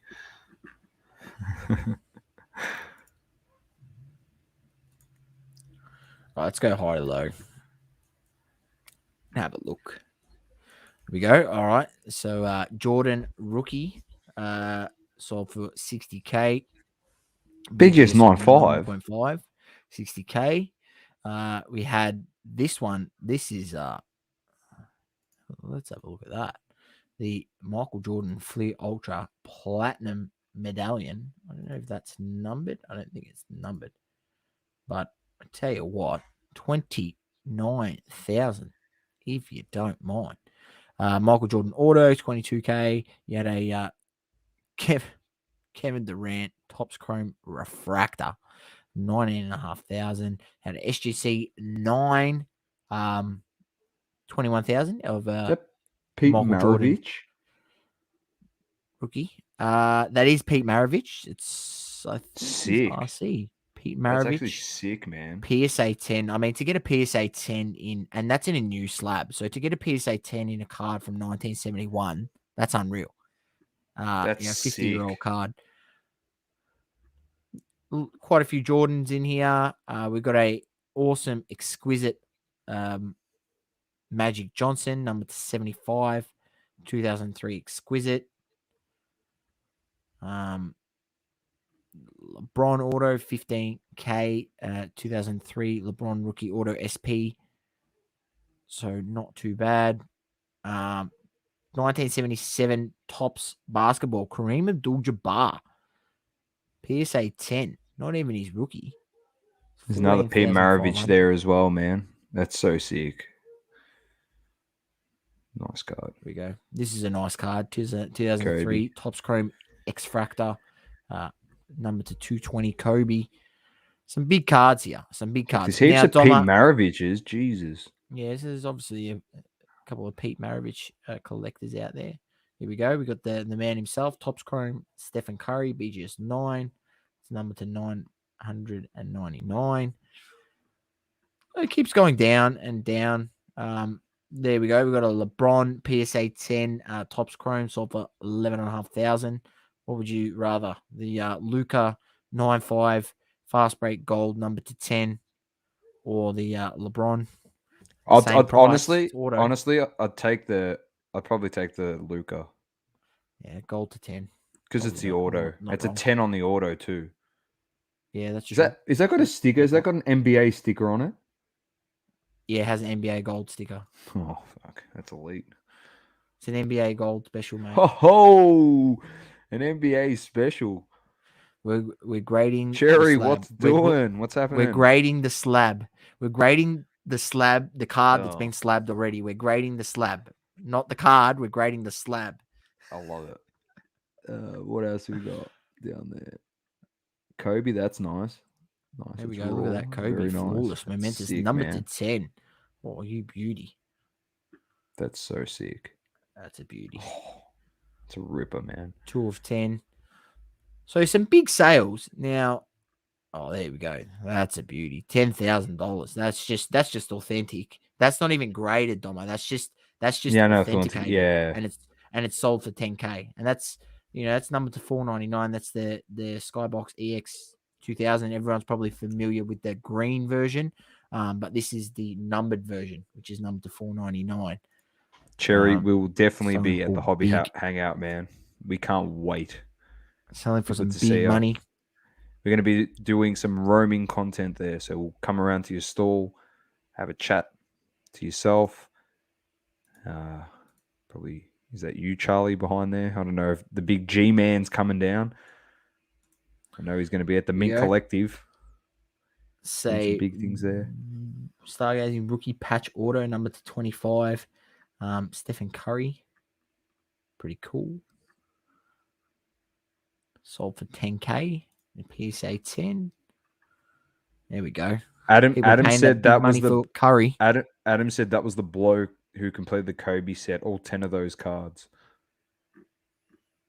What, he bought that Kobe? Because I know he bought the Immaculate. That was the Immaculate. He had all 8 of them.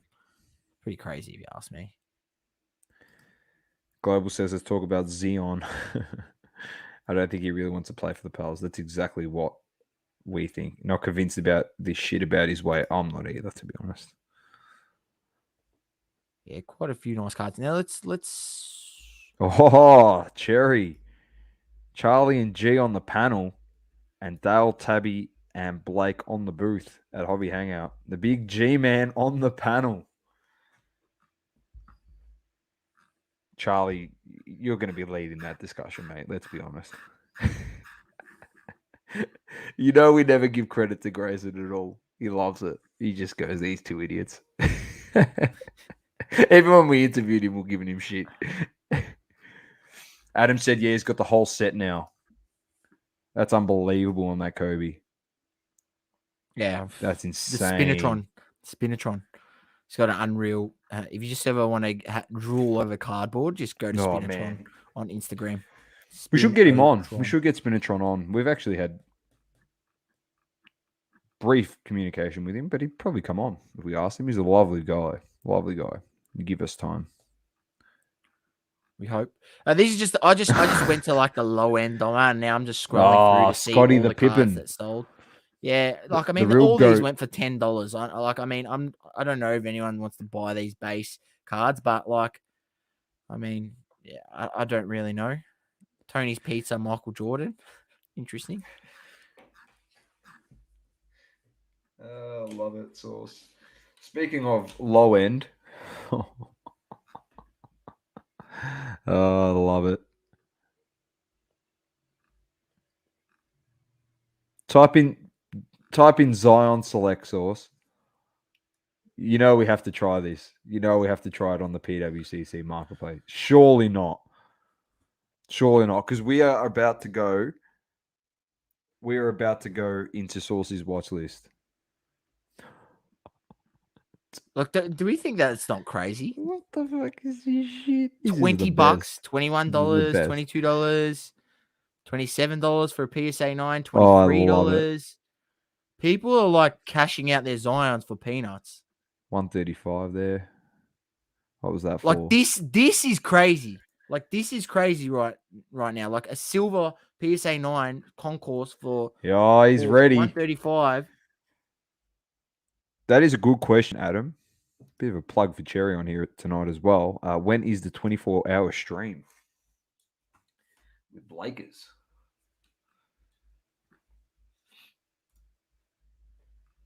Let's just go back 1 year. Like people were paying like $500 for this car. Out, man. It's literally at Look what the its last lowest sold point was. it's been in the last. It's at its lowest point it's ever been. And like the pop growth on it, it's like growing at 1% a month. So like there's still a bit of rarity behind it. Don't forget, Select was hobby exclusive. How many in the pop? 320. That's the PSA 9. And the 10s there is 445. The 10s are actually growing at a higher rate than the 9. But even the 10, like it's down to $360. It's cheapest it's ever been. Like, come on, guys. Like, are we forgetting that this guy literally averaged 20 and 10 before he decided he doesn't want to play in New Orleans anymore?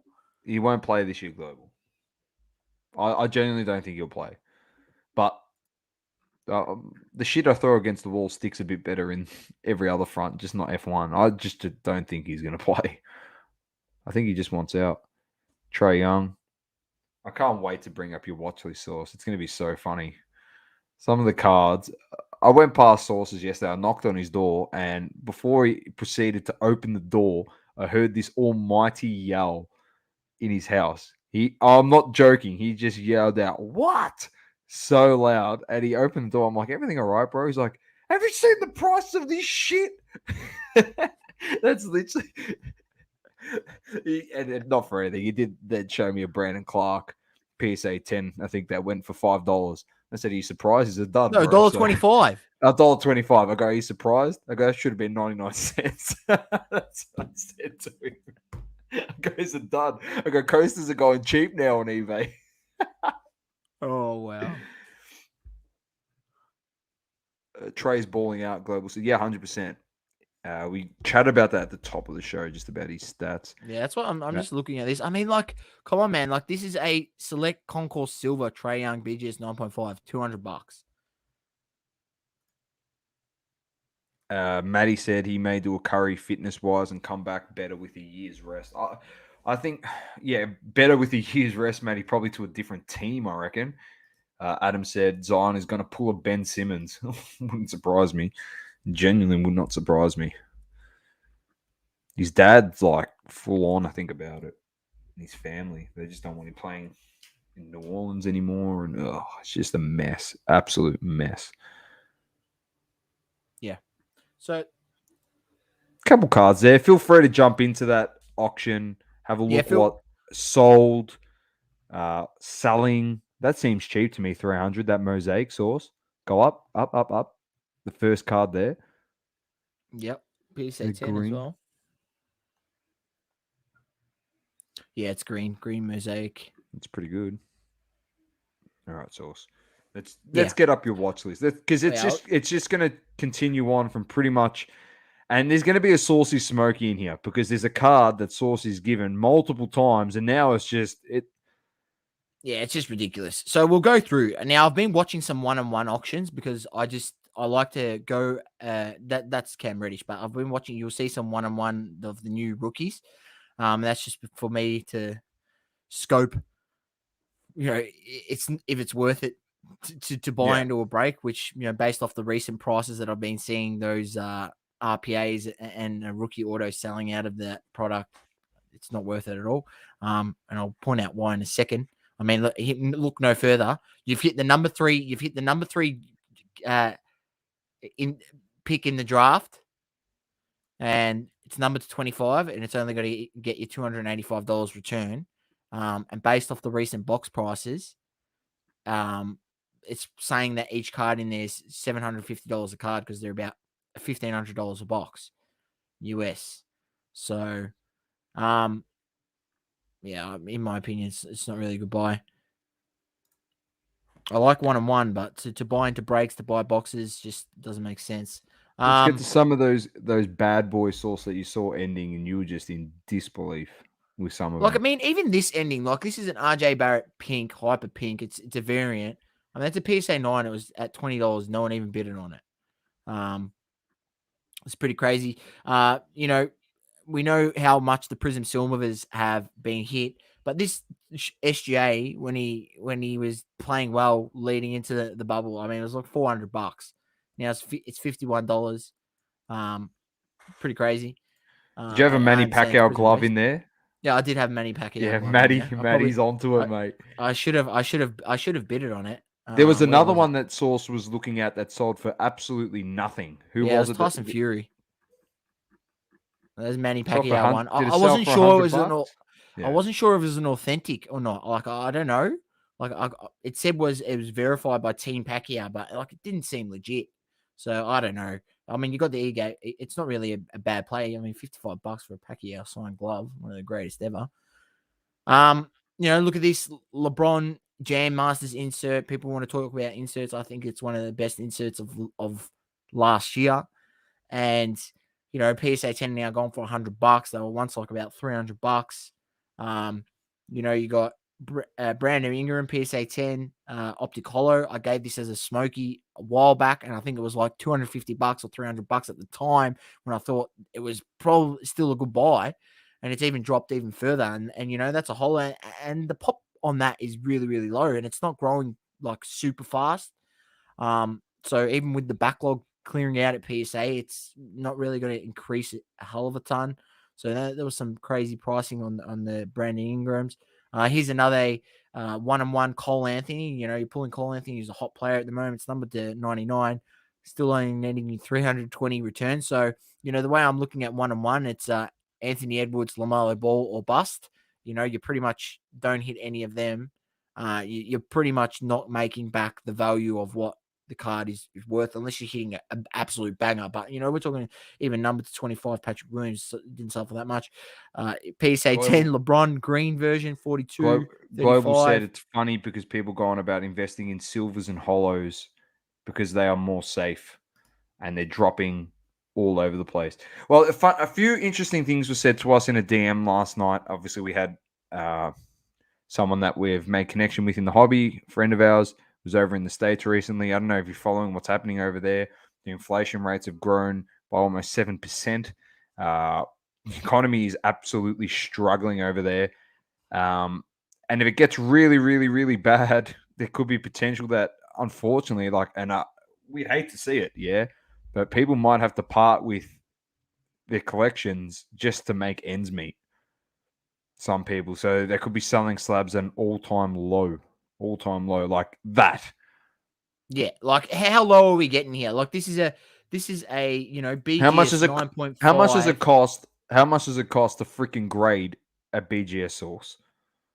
You know, $10. $10. This is number 3 pick. Like I get it's prison based. I do get, but like this is pretty, like, seeing prices like this. It's one or two things. This is either the bottom of the market and savvy people are buying these cards up, because let's be honest, Dom, like if I actually paying attention to my phone or had half a brain and set up an automatic bid sniper, I probably would have picked up some of these cards. But how much, like, how can you lose money for buying that at $10? I just don't understand, like, how there's not someone out there that doesn't want to buy that for $20 even. So, you know, there's another example. There's one here sold for 20. We'll have a look at these, you know, silver Giannis's. I mean, even I understand they're not, you know, his rookie or anything, but not his rookie or anything, but still only selling for $22 when you know, it's Giannis silver. I know it's not nothing, but still $21 when it costs, you know, 50. It costs still $40 to $50 to grade your card, which is just nuts. De'Aaron Fox, you know, Donruss Optic PSA 10. Let's not forget when, you know, Gary Vee himself was talking all about De'Aaron Fox and what his prices were doing. We're just doing stupid, crazy numbers. Let's have a look at like Hidden Fates, Moltres, Zapdos, Articuno, Secret Rare. Like this is, you know, it's a PSA Pokemon. 10. It's a PSA 10 selling for $60. You know, not only is it hard to pull that out of out of that card was like $300 at a PSA 10 at one stage. Not only is it hard to pull, Doma, but then you also got to get a PSA 10 on it, which is also hard. Yeah, So for the fact that it's selling hollow. for $60 is crazy. And then this one here is just, when I pointed this out to you, Doma, and it's, the Sun and Moon Hidden Fates tin promo Charizard tin. If you don't know what that is, there's the Hidden Fates. There's a 3-tin set. As Raichu, Gyarados, and Charizard. You guaranteed this Charizard in the set. This one here. And when you open the tin, to buy the actual tin costs $45, right? So the actual tin itself costs more than a PSA 10 of the card that's in the tin that you're guaranteed. Now, when you open these tins, you're not guaranteed that it's going to be PSA 10 worthy. Yes, there's a lot of them out there. It's not actually rare, but the fact that you're buying a PSA 10 of that card for less than the actual cost of the tin is crazy to me. So I just thought that was interesting and one to watch, and that's why I chucked it in the watch list. Here's another Zapdos Articuno Hidden Fates Secret Rare. Kevin Porter Jr., $22.50. You got a Kobe White Genesis. Think about this. Kobe White. How hot was this guy in last year or 2 seasons ago when he first hit the scene and at the Bulls and people paying $20 for his base Prism card? Mate, his Genesis would have probably been about $500. You're getting his Genesis, which is so hard to pull out of. And if you believed in Kobe White and you think he's still going to come back and play and have a role in Bulls and in the league, man, $86 for his Genesis rookie is just crazy. I understand it's BGS 9, but they're hard to pull. You never know. We have seen 9s get bumps to PSA 10, so that might have been a play by that. Bump it to a PSA 10. Who knows, right? Give it a crack. His Silver Concourse, I understand, at BGS 8.5, but $8.50. Just crazy money. That's Kobe White again. Luka the Don, select, select rookie. I think that's the Concourse. BGS 9.5. I think it's a true gem as well, which I'll have a look at now. No, not a true gem, but regardless, still $173.50. Like, that is crazy. Let's have a look on Cardladder and see what comes up. So we've got the Concourse, and if we go, they got SGC 9.5, but not BGS 9.5. That's crazy to me. That's the case. It's pretty funny. Last one sold for $125 in SGC. Let's go PSA 10. Fall of Grace. It's gone private sale here. Bang. PSA 10s are now down to $200. Here's Luka the Don, the GOAT, the greatest of all time. That's going to be. He's going to win.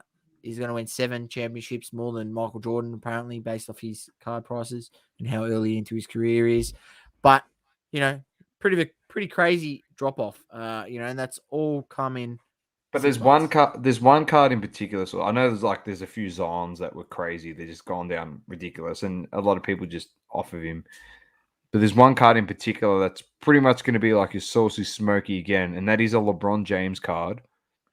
Yeah, LeBron James rookie card, and I'll go back to it because I think I had him on the first screen. But I'll just show you a couple more that I think are just crazy. I was watching this one, Sugar Sean O'Malley, PSA 10. I think that's his diamond refractor. That's numbered PSA 10, sold for $510. So massive sale there for Sugar Sean O'Malley. But this one here, and then I'll go back to it. But BGS 9.5, Brandon Ingram, $44.80. I think it's just criminally undervalued. I don't understand how that drops even more. Brandon Ingram is, in my opinion, one of the top 10 younger players, that's 25 and under in the league. I think he's only 23. He came into the league really young. I think 18 he was in the league, Dom. So, although it's like he's been around for a while, he's still super young. So, and he's got amazing talent. And I think he's a lower risk play than, say Zion, who people are scared of injury woes and so on. I think this guy, he had 40 he had a 40 about a week ago in a game, Brandon Ingram. Yeah, he's massively talented. Adam said it's falling faster than Miley Cyrus right there. I like that. Global says LeBron's Bowman is absolutely a play. Few shouts here that obviously after watching the George Kambosos fight, got a bit inspired to have a look at some memorabilia. Look, Tyson Fury's signed glove authenticated under $100. That's an interesting one. You know, if you want to take anything out of this, Mike Tyson, 182. That's, you know, a bit more pricier, but still interesting. And then the Manny Pacquiao sold for 55, but I'm not sure if that was legit. if it was authentic or not. I couldn't really tell. I didn't want to take the risk. But here is the play, Doma, and that is this LeBron James rookie card. You know, you can buy a BGS 9.5. You can buy a PSA 9 if you like. Doma, for the record, which one sold for $100 US? What was the grade on it? I think it was PSA 9. I'll look at it right now. It's freaking ridiculous.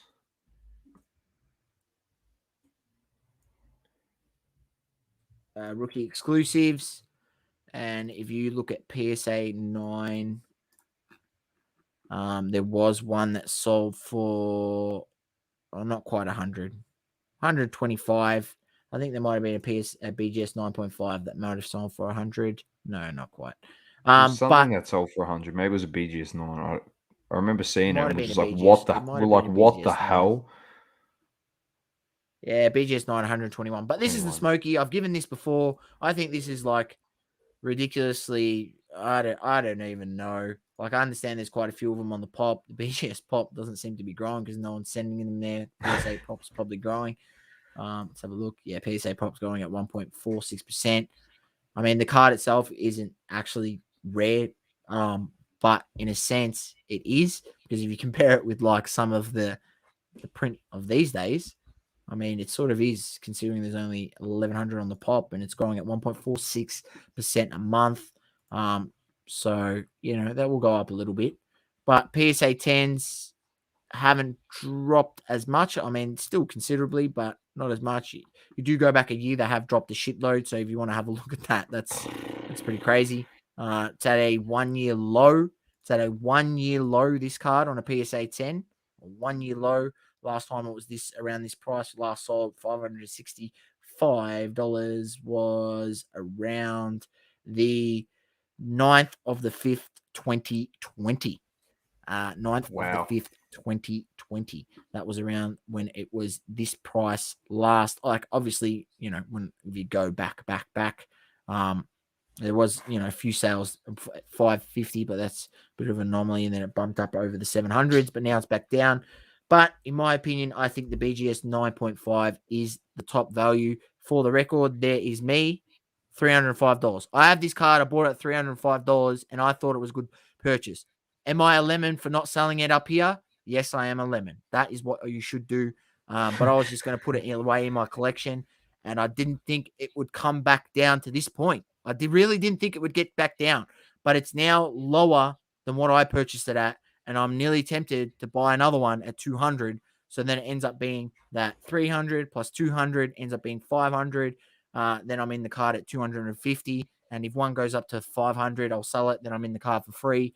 But I think this Upper Deck rookie exclusive LeBron James is a card that everyone could definitely afford at some capacity. If you can't afford this, you can also afford the PSA 9. And the PSA 9, don't forget, at one point was $600, $500.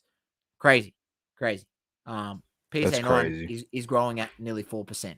So, in my opinion, I think the BGS 9.5 is the better play. For an extra $60, go grab the BGS 9.5. That's crazy.